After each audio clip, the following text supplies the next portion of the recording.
Números, capítulo 20, do 1 ao 13.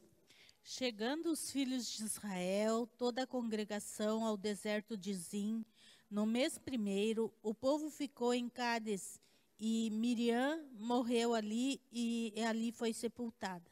E não havia água para a congregação, então se congregaram contra Moisés e contra Arão. E o povo contendeu com Moisés e falaram dizendo: antes tivéssemos expirado quando expiraram nossos irmãos perante o Senhor. E por que trouxeste a congregação do Senhor a este deserto, para que morramos ali, nós e nossos animais? E por que nos fizeste subir do Egito para nos trazer a este lugar mau? Lugar não de semente, nem de figos, nem de vides, nem de romãs, nem de água para beber? Então Moisés e Arão se foram de diante da congregação, à porta da tenda da congregação, e se lançaram sobre o seu rosto, e a glória do Senhor lhes apareceu. E o Senhor falou a Moisés, dizendo: toma a vara e ajunta a congregação, tu e Arão teu irmão, e falai a rocha perante os seus olhos, e dará a sua água. Assim lhes tirarás água da rocha, e darás a beber à congregação e aos seus animais. Então Moisés tomou a vara de diante do Senhor, como lhe tinha ordenado. E Moisés e Arão reuniram a congregação diante da rocha. E Moisés disse-lhe: ouvi agora, rebeldes, porventura tiraremos água desta rocha para vós? Então Moisés levantou a sua mão e feriu a rocha 2 vezes com a sua vara. E saíram muitas águas, e bebeu a congregação e os seus animais. E o Senhor disse a Moisés e Arão: porquanto não me crestes a mim para me santificar diante dos filhos de Israel, por isso não meterei esta congregação na terra que lhe tenho dado. Estas são as águas de Meribá, porque os filhos de Israel contenderam com o Senhor, e o Senhor se santificou neles. Irmãos, esse texto aqui, nós vamos ver um pouquinho hoje sobre desobediência. E esse texto aqui, Moisés já estava, o povo já estava quase entrando na terra prometida, né? Já estavam muito perto da entrada na terra prometida e aconteceu essa foi a segunda vez que Moisés tirou água da rocha, né? A primeira vez está lá em Êxodo 17. E só que nós lemos aqui no texto que não foi bem isso que Deus tinha pedido para ele. Então nós vamos falar um pouquinho sobre desobediência, o perigo da desobediência. Na verdade, quem desobedeceu aqui foi Moisés, que era o líder. Então, o perigo quando um líder também desobedece, mas no modo de geral, né? A primeira lição que nós vemos aqui do povo de Israel é que milagres não são um referencial de uma vida cristã madura e firme. Milagres não são referencial de uma vida cristã madura e firme. Porque mais milagre que esse povo de Israel viu no deserto, não tem. Eu acho que em todo o restante da Bíblia a gente vê muitos milagres, mas não dia a dia que nem nós vimos acontecer nesses 40 anos na nação de Israel. E o que a gente lê no texto? Faltou água, o que o povo fez? Já começou a reclamar e xingar e fazer escarcéu lá.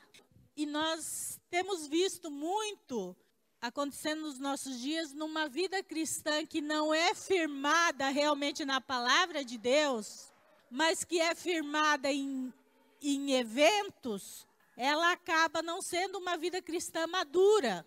E aí o que acontece? Qualquer problema, qualquer coisa que não saia do jeito que a pessoa acha que tem que sair, pronto, a liderança e Deus já são os culpados daquela situação. Já começa a reclamação, já começa a murmuração, porque a sua vida cristã não é madura, irmãos. É uma vida cristã apenas superficial. E é uma das coisas que a gente tem batido muito aqui, é para que você estude a palavra de Deus, para que a sua fé seja uma fé firme na rocha, que é a palavra de Deus. Uma fé firme, que circunstância nenhuma vá derrubar a sua vida cristã, a sua caminhada com Deus. Quando a gente está firmado na rocha, vai vir o vento, né? Como diz nas duas casas, vai vir o vento, a água vai vir, mas você não vai sucumbir, você não vai, a sua estrutura não vai cair, você vai estar firmado na rocha. O problema é que quando a nossa vida cristã não está madura, não é madura, ela é baseada apenas no momento, apenas no emocionalismo, muitas vezes, daquele dos arrepios, né? Do culto, e não uma fé no dia a dia. Nós sucumbimos quando vem os problemas, quando vem as lutas, quando vem as dificuldades, porque isso faz parte da nossa vida. E nós vamos passar por essas dificuldades. Então, elas são naturais para todos. Então, a nação de Israel aqui, ela tinha visto tanto o agir de Deus de forma tão extraordinária, mas eles não tinham uma fé madura em Deus. A tal ponto que, primeiro obstáculo que acontecia, pronto, já havia uma revolução, e aí eles já começaram a sentir saudade do Egito, e aí eles já começaram a questionar as decisões de Moisés, por que você está fazendo isso, por que você nos trouxe aqui para morrer. E o perigo de uma vida cristã não madura é isso, irmãos. É que a gente põe a culpa no outro e não olha para si mesmo e diz, não, a culpa é minha. Eu estou nessa situação porque a culpa é minha. O povo de Israel era para passar 40 dias no deserto. E ele estava há 40 anos, e de quem era a culpa? De quem foi a culpa por esse período de ser de apenas de 40 dias, passar a ser 40 anos? Era deles, era por causa do pecado deles, da murmuração deles. Só que daí, como eles não eram maduros, eles, não, você, Moisés, a culpa é sua, Moisés. Tudo que acontecia, a culpa era de Moisés. Não, porque você nos trouxe aqui para morrer no deserto. Moisés, você fez isso porque a culpa é sua. Então, quando a nossa vida cristã não é madura, ao invés da gente olhar para nós e dizer, não, eu errei, eu estou pecando, eu estou errado mesmo, nós olhamos e dizemos, a culpa é tua, né? Nós achamos outro culpado para o nosso erro, porque é mais fácil assim. É mais fácil a gente apontar a culpa para o outro do que a gente fazer um minha culpa, né? É mais fácil a gente dizer que o outro está errado do que a gente assumir as consequências dos nossos erros. Então, muitas situações que nós passamos na nossa vida não são provações. Muitas consequências do que nós passamos na nossa vida não são que Deus quer me provar ou coisa assim. É a lei da semeadura, que nós colhemos aquilo que plantamos. E muitas vezes, quando vem a colheita, a gente, mas por que eu estou passando isso? Esquece que semeou e vai colher. Então, quando vem a consequência, nós não fizemos essa autoanálise, não, mas isso aqui é porque lá atrás eu errei e agora isso aqui é uma consequência do meu erro. Não, nós aí achamos outro culpado, porque é mais fácil, né? Essa relação de apontar culpado parece que veio no DNA junto com o pecado, né? Desde do Éden foi assim. Adão, você fez, foi a Eva. Eva, você fez, não, foi a serpente. E a serpente não tinha quem culpar, né? Porque até Deus nem procurou ela. Mas se Deus procurasse, ele ia achar um culpado também. Então, parece que a raça humana entrou nessa, né, de achar um culpado sempre, que não seja eu, claro. Então, o povo de Israel estava nessa. Eles tinham visto muito o agir de Deus, eles provavam dos milagres de Deus, assim, dia após dia, mas a fé deles, a vida cristã deles era muito superficial, era muito rasinha, né? A estrutura de fé deles era uma estrutura ruim. Então, vinha a tempestade e eles afundavam. Vinha a tempestade e eles afundavam. Então, irmãos, a importância de nós termos uma fé madura em Deus. Essa fé madura em Deus que vai nos manter de pé nos dias difíceis que virão. Sempre vão vir dias difíceis. Enquanto nós estivermos nessa terra, nós vamos viver dias difíceis. E aí entra muito essa questão do cristão de hoje em dia que fica procurando, né, bênção, correndo atrás de bênção, de profecia, de milagre. Ele acaba tendo uma fé muito rasinha da palavra de Deus, porque a fé dele é só em eventos, não é estruturada na palavra.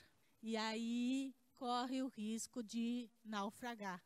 E a gente tem visto muitas pessoas, né, convertidas que hoje estão em situação tão decadente, porque tinham uma fé muito superficial, não eram firmados na palavra.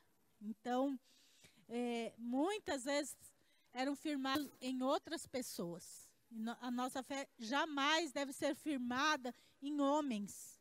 Por mais que existam homens de Deus que nos ajudam, que nos auxiliam, que são pessoas ali para nos ajudar mesmo, mas continuam sendo humanos, sujeitos a erros. O nosso olhar sempre tem que estar em Cristo. Ele é modelo de perfeição. Ele é o nosso modelo de perfeição. Ele é o nosso modelo de fé. O nosso olhar sempre tem que estar voltado para Deus, em Cristo. Cristo é o nosso modelo. Então, quando a gente tirar os nossos olhos no âmbito humano e levar para o âmbito de Deus, de Cristo, nós vamos começar a ter uma fé mais madura. Nós vamos deixar de ser meninos, como Paulo fala, né? E Paulo até fala que nós devemos deixar de ser meninos.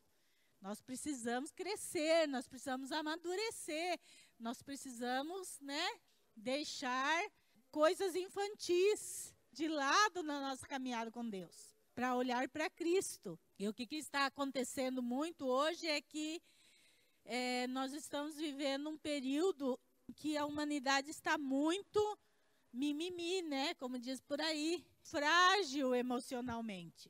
Mas essa fragilidade emocional, nós temos deixado com que ela se estabeleça na nossa vida. Então, nós é que precisamos tomar uma postura diante de Deus, e aí sim Deus vai nos abençoar, nos fortalecer. Então, gente, entrando aqui num parênteses, né? Realmente a gente tem visto muitos líderes, pastores se suicidando, muitos casos. E realmente o ministério pastoral não é fácil, é difícil mesmo, tem suas limitações. Mas aí esses dias eu fiquei pensando assim, que mais do que Paulo sofreu no ministério dele, acho que nenhum pastor da nossa época atual está sofrendo o que Paulo sofreu. Porque Paulo sofreu. E já na conversão dele, Deus falou que ele ia sofrer mesmo. Ele vai saber o que é padecer pelo meu nome. Então Deus nunca aliviou na vida de Paulo. E ele sofreu. E foi açoite, né? E foi pedrada, e foi naufrágio, e passou fome. E ele tem os relatos, né, de tudo que ele sofreu. E nós não vemos Paulo frágil emocionalmente. Nós não vemos Paulo, eu quero morrer. Nós não vemos Paulo nessa fragilidade toda. Então, o que está acontecendo hoje? Que a liderança não está perdendo uma fé madura no Deus que pode todas as coisas? Será que a geração de liderança hoje não está muito frágil emocionalmente? Que parou de acreditar que Deus faz milagres e que Deus move e que Deus tem a solução para os problemas? Então parece que hoje essa onda de fragilidade emocional tomou conta. E eu digo mais, isso é uma estratégia até maligna. Quando um líder chega a este ponto, os seus liderados, então, quando um pastor se suicida, os seus liderados começam a ver que não tem muita solução e começam a ir pelo mesmo caminho. E Satanás tem ceifado muitas vidas por causa desta fragilidade emocional dessa geração de hoje, que não coloca o joelho no chão, que não busca Deus. Quando Paulo estava com algum problema, onde ele corria? Não era se jogar, ai que dó de mim. Não era isso que Paulo fazia. Essa situação de fragilidade do povo, nem sempre a gente pode jogar em cima da liderança. Mas a fragilidade do líder sempre pode jogar em cima do povo. Porque quem era o líder Moisés? Gente, é só vocês olhar, falava face a face com Deus, tinha um convívio com Deus invejável, né? No bom sentido. Mas o povo começou a perturbar tanto, que de repente ele chega, por acaso pode sair água dessa rocha? Gente, não era para fazer isso. Era para glorificar a Deus. Povo, ó, vocês estão vendo esse deserto? Estão vendo essa rocha? Ó? Eu vou tocar e Deus vai fazer sair água dessa rocha. Não, ele estava bravo com o povo e o povo fez ele errar. Então, é importante nós sabermos também ser bons crentes. Não ficar perturbando a vida da liderança. Não ficar cutucando para coisas erradas, cutucando para arrancar alguma coisa a nosso favor. Não, vamos ver o que está escrito. Está escrito isso, então vamos seguir o que está escrito. E muitas vezes a gente quer aquilo que é nosso, nos convém, ainda que não esteja escrito. Então é importante a igreja saber que não pode ficar desejando coisas que não estão escritas, que não devem. Porque pode ser, se a liderança, por mais firme que seja, chega uma hora que os líderes também não suportam tanta cobrança. O Moisés não suportou. Gente, mas quem foi Moisés? Então é importante a igreja saber, do ponto de vista, por que chega em determinadas fragilidades. Muitas vezes é resultado do próprio erro do povo. E aí o povo vai ter o líder que merece. Hoje em dia, nós estamos numa fragilidade emocional de liderança que os líderes precisam de aprovação do povo. Precisa de aprovação e cada um busca do seu jeito.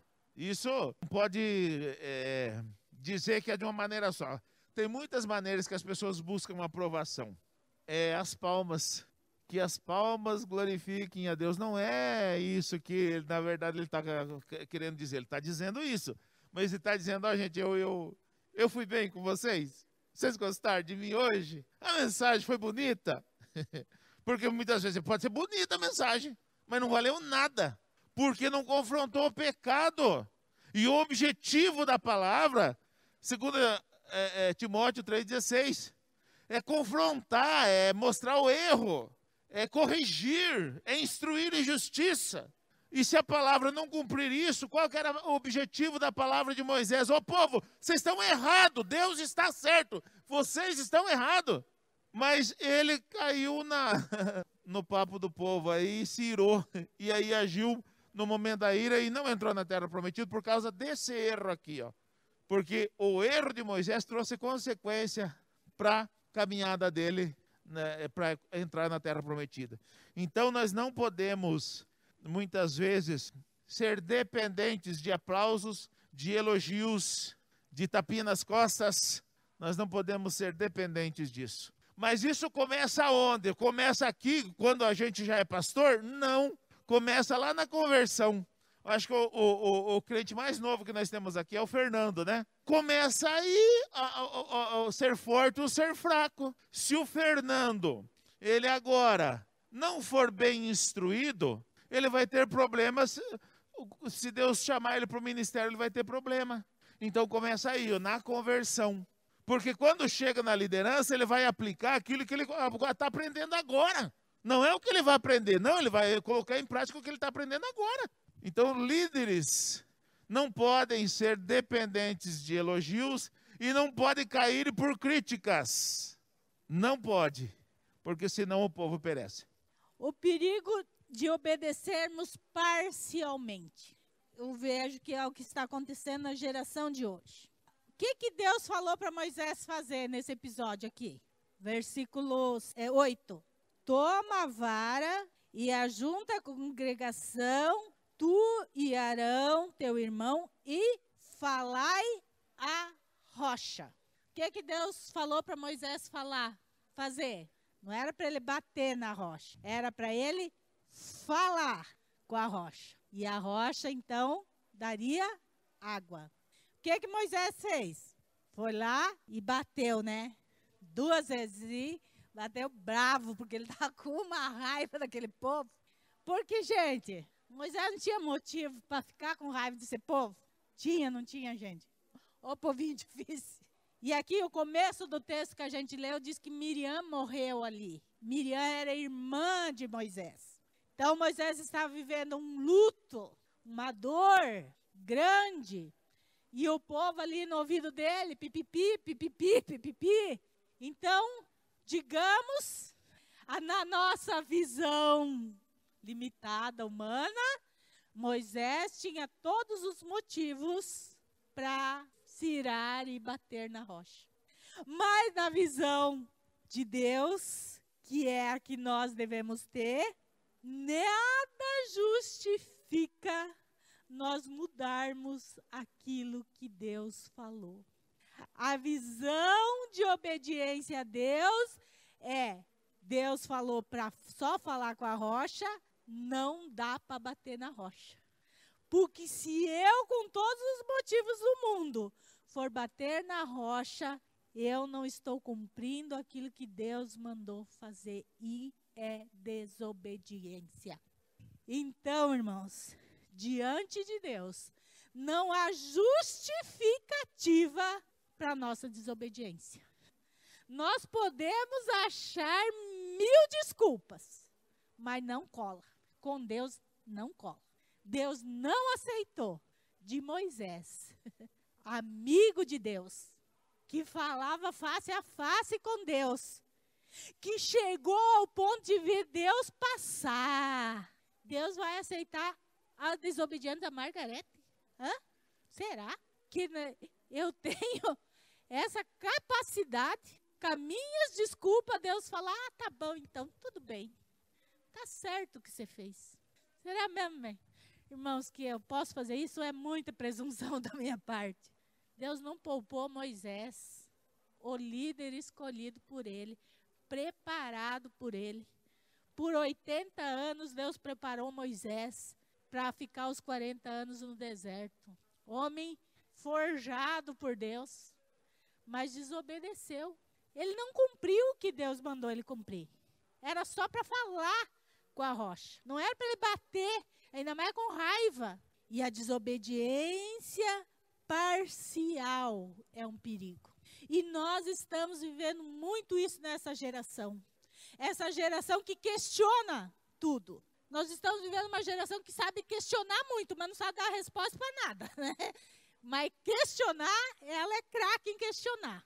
Então essa geração diz assim, não, mas não tem como obedecer ao que Deus está pedindo. Então eu vou obedecer a parte que eu acho que dá para obedecer. E a parte que eu acho que não dá para obedecer, então eu não vou obedecer. Irmãos, Moisés pagou um preço altíssimo por essa desobediência. E nós, se quisermos viver uma vida cristã com uma obediência parcial, nós podemos também pagar um alto preço na nossa vida com Deus. Então não existe isso de meia obediência. E engraçado, né? Que a gente só escolhe obedecer aquilo que é fácil, né?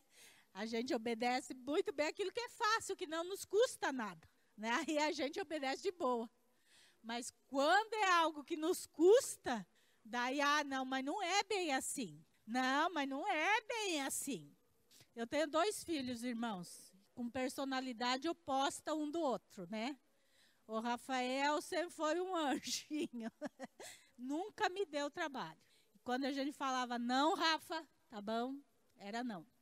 Mas o Fernando, irmãos do céu, o Fernando era osso duro. Não pode, Fernando. Por quê? Porque não pode. Por que que não pode? Não era? Você tinha que esmiuçar para ele o porquê que não podia. Porque ele não se conformava com um não, né? Você tinha que argumentar. Ele argumentava o porquê do não e você tinha que esmiuçar aquilo. Irmãos, muitas vezes nós estamos fazendo assim como o Fernando com Deus. Deus fala não e nós estamos questionando não. Não, Senhor. Aí Deus vem e esmiuça para nós o não. Não por isso, porque está tudo aqui na sua palavra. Não, mas eu ainda não concordo, né? Mesmo depois de tudo esmiuçado, eu ainda não concordo. No caso do Fernando, ele tinha que aceitar, né? Porque nós éramos autoridades e vai ser não e pronto, acabou. Mas Deus não faz isso com a gente. Lembra o que eu falei da lei de semeadura? Mesmo Deus falando não, mesmo Deus esmiuçando, que é não. Se a gente quiser fazer, Deus deixa a gente fazer. Faz. Depois vai vir a consequência. E aí, quando vem a consequência, mas por que que eu estou pagando por isso? Né? Memória curta nós temos. Então, é o perigo, irmãos, de uma vida com Deus com uma obediência parcial.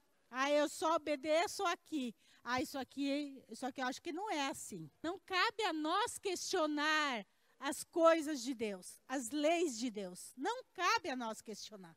Se fosse assim, Moisés tinha todos os motivos do mundo aqui para questionar a Deus. Porque primeiro, ele estava levando o povo que foi Deus que mandou ele levar. Ele não tinha feito nada de errado, ele estava fazendo tudo certinho. Então, Moisés, ele tinha argumentos, se é que se pode dizer assim, com Deus. Mas diante da palavra de Deus, os nossos argumentos são inválidos. Quando Deus diz, é assim e pronto, acabou. Você pode bater perna. Quem já viu criança mimada que faz escândalo, né? Quando quer alguma coisa? Mas às vezes a gente quer fazer isso com Deus. Deus fala pra gente, é assim, assim. Não, eu não quero, eu não vou, eu não faço. Eu acho que não é assim. Como se Deus vai ceder à nossa vontade. Como se os nossos argumentos fossem tão fortes ao ponto de Deus dizer, tá bom, você está certo. Irmãos, engano nosso. Lembre sempre disso, quando você quiser fazer birra com Deus, lembre sempre disso. Deus não aceitou a birra de Moisés. Então, se você se acha tão bom quanto Moisés, saiba que nem a dele Deus aceitou. Não vai aceitar a sua também não, irmão. Com Deus, quando Deus fala, é aquilo e pronto, acabou. Não há questionamento. A nossa obediência deve ser total. Total, do jeito que Deus falou, porque Deus sabe o propósito daquilo que ele falou. Moisés não sabia. Moisés deixou que aquele momento de ira o levasse a não fazer conforme Deus tinha mandado ele fazer. E o custo da desobediência para Moisés foi muito alto. Foi muito alto. Nós sabemos qual foi o custo. Esse é um problema gravíssimo para muitos líderes, porque aqui está uma heresia. É assim que surgem as heresias. Quando nós pensamos que podemos interpretar aquilo que está escrito. Quando nós pensamos que podemos interpretar a palavra de Deus do nosso jeito. Então, a palavra de Deus, ela é do jeito que Deus falou e não do jeito que nós pensamos. Ela precisa ser pôr em prática como ela está escrito. E não do jeito que a gente acha que deve ser colocado em prática. Porque muitas vezes a gente interpreta o que bem nos convier e não o que deve ser feito. É por isso que tem tantas pessoas padecendo hoje na vida cristã. Tem uma gama muito grande do povo chamado evangélico, que são os desigrejados, Por quê? Porque se decepcionaram com a fé. De tanto ver heresias, de tanto oba-oba no meio da igreja, eles se decepcionaram com a fé. Beleza. Para onde que vai esse povo no final? Vocês acham que no final Deus vai dizer, não, vocês estão certinhos, vocês se decepcionaram, né? Não, pode subir vocês aí, ó. Vocês acham que vai ser isso que vai acontecer? Não vai ser isso que vai acontecer. No final de tudo, Deus apartai-vos de mim, maldito, para o fogo eterno, preparado para o diabo e seus anjos. Então não adianta a gente, no final de tudo, Moisés chegou lá nos 40 anos, acabou a caminhada, chegamos na terra prometida. Deus chamou, vem Moisés, vem aqui no monte, ó. Venha ver a terra que você iria entrar, mas não vai entrar por causa do teu pecado. Aqui tinha um simbolismo o que Moisés tinha que fazer. Quando temos problemas, fala com Deus. Não bata em Deus. Tem problema, fala com Deus. A rocha simbolizava Cristo. E quando nós temos um problema, vamos buscar em Deus, vamos falar com Deus, vamos orar, vamos buscar em Deus. Então, não nos revoltar e meter o pé no balde. Não é para fazer isso. Ainda que a gente tenha razões, mas Deus não vai aceitar, como não aceitou de Moisés. Então, nós não podemos interpretar aquilo que Deus nos diz. Está escrito assim, é porque é para ser feito assim. Fala com a rocha, fala com a rocha. Não toca nela. Então, problemas nascem por causa disso. Más interpretações daquilo que Deus fala, ou daquilo que está escrito. O custo, né, de Moisés foi esse, né? Ele não entrou naquilo que ele lutou tanto para conseguir. Pensa bem, depois de 40 anos com aquele povinho, tô chegando lá. Aí Deus fala, ó, sobe no monte, você vai ver, só que eu já tenho um sucessor para você, Moisés, você não vai descer do monte vivo, você vai ficar por lá mesmo. Isso também, irmãos, é uma simbologia do que nós cremos na salvação de Moisés. Mas isso mostra, irmãos, que as coisas com Deus é preto no branco. E uma desobediência de Moisés aqui foi gravíssima e custou a entrada na terra prometida, mas ele não pecou consciente do pecado, né? Mas quando nós não queremos obedecer a Deus porque nós queremos pecar, a nossa obediência é parcial porque a outra parte interessa para satisfazer a minha carne, eu posso até ter um vislumbre do céu, mas eu não vou entrar nele, como o pastor falou, vou para o inferno. Então, a desobediência, ela tem um preço alto, que muitas vezes nós, tão acostumados com a desobediência no nosso dia a dia, a gente não está focando no preço que ela pode nos custar lá na frente. Um filho rebelde que não obedece pai e mãe, nós sabemos que quando ele crescer, tudo indica que ele vai se dar mal na vida. E assim, irmãos, às vezes nós queremos as bênçãos de Deus, queremos que Deus nos abençoe, mas nós só queremos que Deus faça para nós e nós não queremos fazer aquilo que Deus quer de nós. Vida cristã, isso é uma troca onde eu dependo de Deus e Deus tem prazer em me abençoar, tem prazer em me cuidar e eu então retribuo com a minha obediência, com a minha fé e com minha submissão a Ele e a sua palavra. Isso é um relacionamento com Deus, isso é uma fé madura com Deus. Não existe relacionamento em que só um lado precisa dar. Isso não é relacionamento. Relacionamento é feito de duas partes. Irmãos, e nós estamos esquecendo a brevidade da vida. A vida é breve e é muito rápido. Como os irmãos sabem, faleceu a mãe da Érica ontem. Demorou para mim, Isaías, cair a ficha. Quando o Rafa ligou para nós, ó, pai, faleceu a mãe da Érica. Isaías desligou o celular e olhou para mim. O Rafa está entendendo as coisas tudo errado agora. Porque não caía ficha para nós. O Isaías tinha conversado com ela na terça-feira. Não, a Sueli está bem, ela está bem.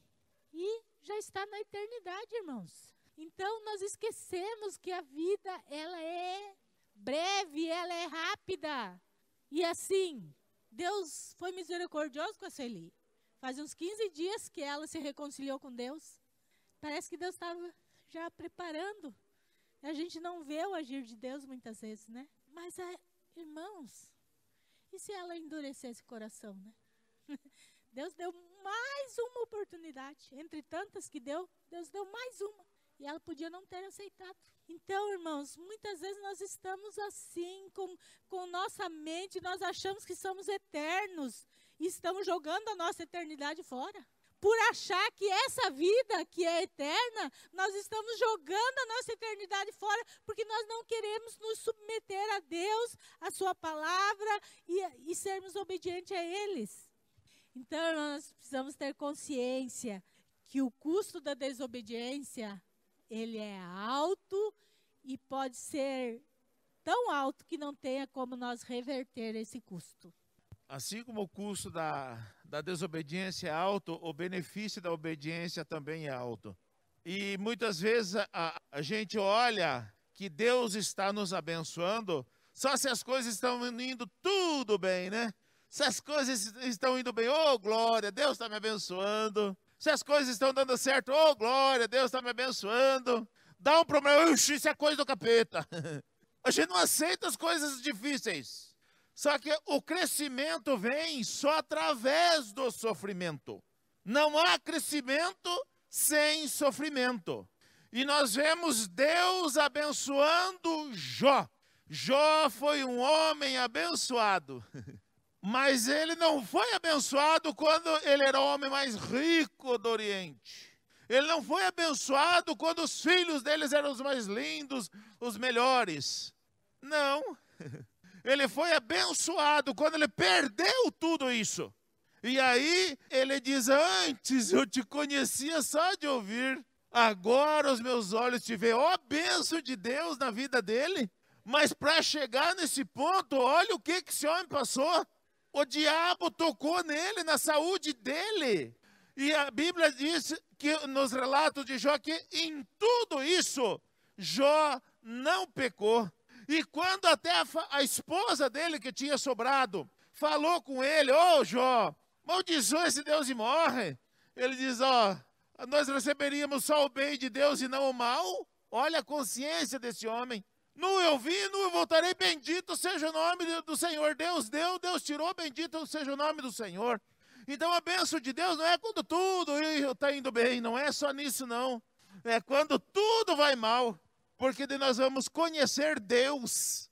Nós não podemos achar que nós só somos abençoados quando tudo vai bem, não.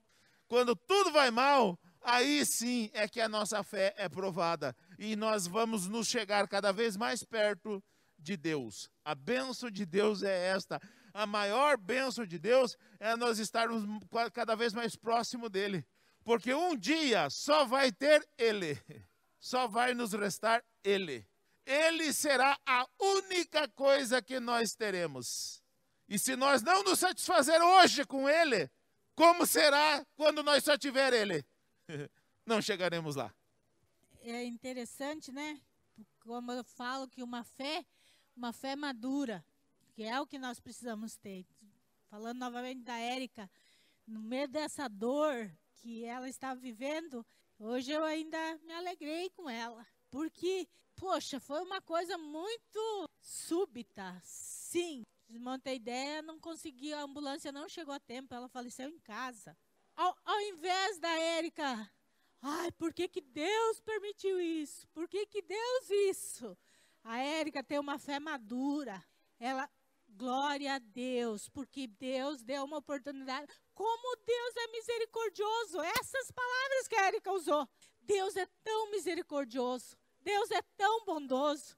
Que Deus deu essa chance da minha mãe se consertar antes de partir. Então a fé madura é isso, irmãos. Um momento difícil, de dor, de luta, ela tirou algo bom.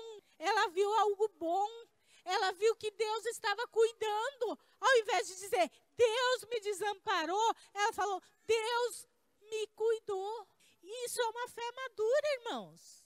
E olha que a morte é uma das piores coisas que a gente enfrenta. Então, a fé madura, ela faz a gente ver as circunstâncias, os problemas, as lutas, de uma maneira mais ampla, mais E a gente começa a olhar os benefícios e não só a causa. Então nós precisamos, irmãos, ter esta fé madura na palavra de Deus. E nós precisamos ter essa fé que quando Deus fala, Ele sabe o que faz. E a nossa parte é ser obedientes. Totalmente obedientes, não parcialmente obedientes. Deus nos quer obedientes, toda e qualquer circunstância. Não importa o tamanho do nosso problema, ainda assim Deus quer ver a nossa obediência a Ele. Porque no final, irmãos, é Ele que vai nos dar o nosso galardão. É Ele que vai nos dar. Então nós precisamos realmente ser maduros na fé. Procurar ter uma fé firmada na rocha, que circunstância nenhuma nos tire do centro da vontade de Deus, que problema nenhum nos tire de estarmos firmados em Cristo, porque, irmãos, às vezes as lutas são grandes e difíceis, mas nós temos que entender que nosso Deus é maior do que qualquer problema. E quando nós descansamos nele, Ele tem a solução e Ele vai nos dar uma saída. Ele sempre nos dá uma saída. Pode uma rocha jorrar água para saciar a sede de uma nação, porque era uma nação ali no deserto, não só de pessoas, mas até dos animais. Impossível humanamente, mas para Deus, totalmente possível. É esse Deus que faz o impossível acontecer para que o homem tenha a vitória que nós servimos. Mas para termos este benefício, nós precisamos ser pessoas obedientes a Deus e maduros na fé. Nós precisamos de uma fé madura.